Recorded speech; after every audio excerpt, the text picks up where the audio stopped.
안녕하세요. 오늘 법회는 제목을 한번 정해볼까요? 인생의 정답이 있는가?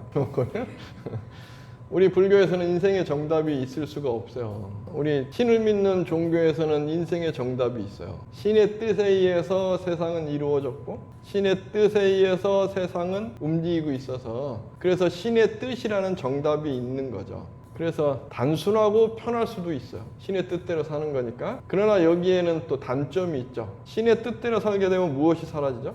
인간이라는 삶이 사라져요. 여기 파키스탄에서는 신을 모독했다고 막 얼마 전에도 성당을 막 불태우고 사람을 그냥 죽이고 하는 것이 정당화되는 거죠. 신의 뜻이 정답이니까 인간의 존엄성은 그 밑에 있는 거예요. 그래서 신을 믿는 종교가 서로 다툼을 하면 잔인해지는 이유도 여기 있는 거예요. 인간의 존엄성보다 그 위에 신의 뜻이 먼저가 있고 그것이 인생의 정답이 되기 때문에 편하지만 잔인할 수 있고 편하지만 인간의 삶이라는 존엄성이 사라질 수 있는, 그래서 그 인간의 존엄성을 다시 살리는 신의 종교로서 부활해서 나오신 분이 존경스러운 예수님이실 수도 있고, 그런데 또 개신교도 이런 구약적인 부분을 다시 가고 있으니까 문제가 된다라고 비판을 하고, 그 대표적인 분이 서양의 철학자 신은 죽었다라고 이야기하는 니체. 니체는 신학자예요. 예수님의 어떤 이러한 인간 존엄에 대해서 이야기를 하고 싶었다라고 많은 철학을, 니체를 연구한 사람들이 이야기하는 거고, 그래서 신을 죽었다라고 해서 니체가 신을 부정한 게 절대 아닙니다. 인간이 만들어 놓은 신을 부정한 거고, 이게 좀 달라요. 근데 불교는 달라요. 불교는 부처님께서 말씀하셨잖아요. 고정된 실체가 없다. 세상은 모든 것이 다 변한다. 그러니까 부지런히 살고 나태하지 말아라 제자들에게 말씀하시고, 즉 다르게 이야기하면 인생의 정답이 없다는 뜻이죠. 그러면 어떻게 살라는 것이냐? 최선을 다해 사는 거예요. 왜 최선을 다해 사느냐? 우리가 살아가는 것은 과거의 나의 행위라는 것이 좋고 싫다는 가래와 견해로서 저장된 업력에 의해서 이루어져 있어요. 어떤 정말 멍청한 스님께서는 뭐 윤회가 없다, 단멸한다 이야기했는데 그거 불교 아닙니다. 정말 멍청한 겁니다. 한국 불교의 아주 큰 단점입니다. 그거는 두고두고 이야기해야 돼요. 그 부분을. 그런 건 아니고, 우리가 과거, 그러니까 지금 현재가 과거예요. 현재라고 이야기하는 것은 고정될 수가 없어요. 다 변하고 있으니까. 그러니까 나의 지금의 행위가 지금의 나를 만들고 하면서 계속 가는 변화. 이것이 변화예요. 여기에서 나의 인생의 정답은 어디 있을까? 정답은 지금 나의 행위 속에 있는 거죠. 그래서 부처님께서는 지금 나의 행위에서 나의 인과의 어떤 업력의 가래와 견해에 치이는 이러한 힘을 이겨낼 수 있는 힘이 있어야 돼 라고 하는 것. 그래서 부처님께서 말씀하신 것이 집중하는 힘. 부처님이 명상주의를 강조하신 이유도 여기 있는 거고, 그리고 미래를 그릴 수 있다는 건 또 지금을 통해서 내가 힘이 있고 미래를 향해 갈 수 있는 지혜를 키워놨을 때 나는 최선의 행복한 삶을 만들어 갈 수 있는 거죠. 그래서 지혜로움, 이것 또한 강조하는 거고, 이 지혜로움은 어떤 지혜로움이냐? 연기의 지혜로움. 연기는 어떤 연기냐? 우리는 혼자 똑 떨어져 있는 게 아니고 더불어 함께 하는 거고. 그러니까 많은 사람들이 자기를 위해서 살고 나도 나를 위해 살고 여기에서 어떤 조화를 이룰 것인가. 그래서 여기에서 복덕을 어떻게 누리면서 나 또한 복이 있게 살 것인가.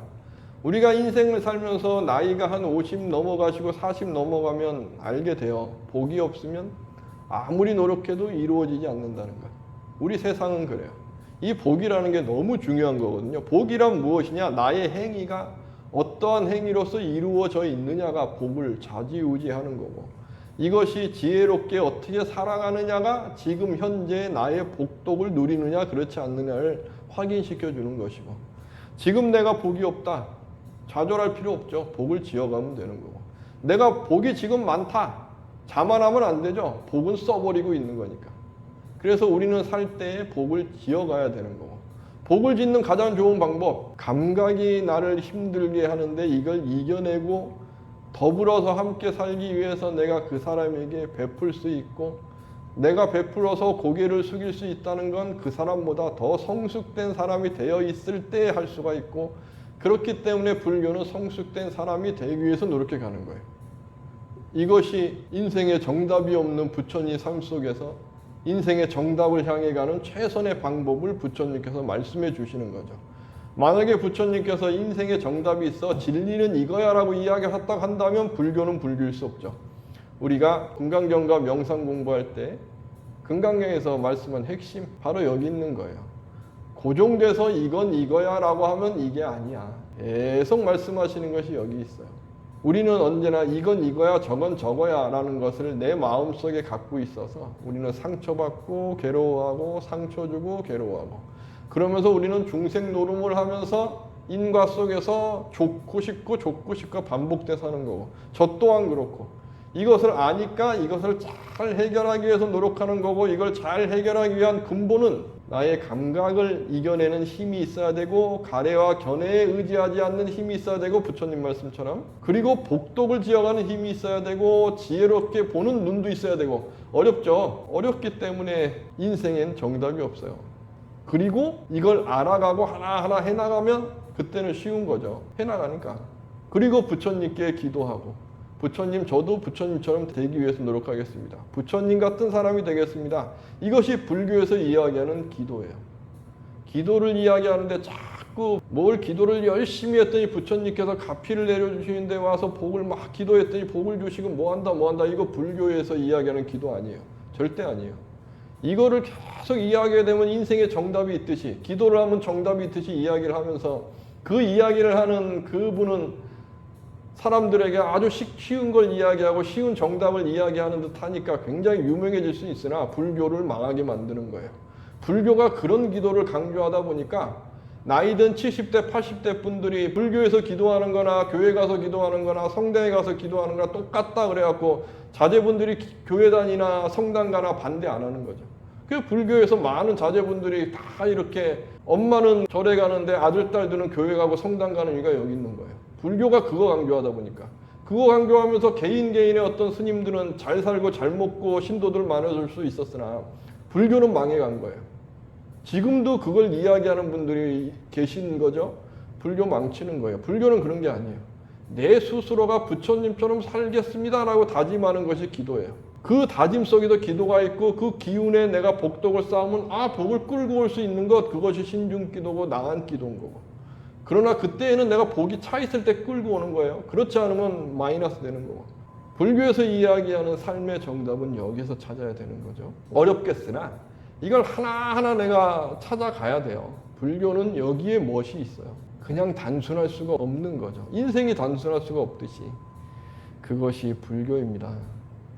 그래서 오늘도 기도 열심히 하시고 내가 부처님처럼 살겠습니다 하고 지혜로 먹기 위해서 노력하고 복덕을 증장하기 위해서 노력하고 더 성숙하기 위해서 노력하고 그러면 나의 숙제가 와서 나의 인과에서 악업이 쫙 올 때 그걸 잘 섭수할 수 있고 나의 인과에서 악업이 쫙 올 때 이것이 내가 인과를 푸는 기회구나 라고 생각해서 잘 풀 수 있고 그러면서 복덕을 증장시키고 그렇게 하는 것 자체가 지혜로움을 키워가는 거고 이것을 잘 아시기 바랍니다. 인생엔 정답이 없으나 최선이 있다.